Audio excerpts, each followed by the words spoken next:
وظیفہ برائے رفع شکایات اور بے خوبی یعنی آج کل لوگ بہت زیادہ بے خوب ہیں، یعنی اس کو نیند زیادہ نہیں آتا ہے، کسی ٹینشن کی وجہ سے، کاروبار کی وجہ سے، کسی کاروبار میں نقصان کی وجہ سے، گھرویلی ٹینشن ہو، ان کی وجہ سے اس بندے کو نیند نہیں آتا ہے۔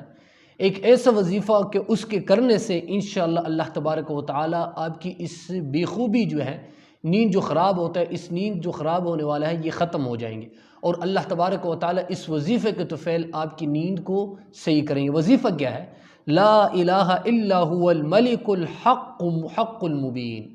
یہ وظیفہ کیسے کرنا؟ رات کو سوتے وقت سے پہلے 100 مرتبہ درود شریف پڑھنا ہے، 100 مرتبہ، اور اس کے بعد جتنا بھی 100 مرتبہ یہ کلمات جو نہیں ہے 100 مرتبہ پڑھ لے، 200 مرتبہ پڑھ لے، جتنے آپ کے بس میں ہو، لیکن کم از کم یہ کلمات میں 100 مرتبہ پڑھ لے اور اپنے آپ پہ چف کر لیں، انشاءاللہ اللہ تبارک و تعالی آپ کی بے خوبی کو انشاءاللہ دور فرمائیں گے۔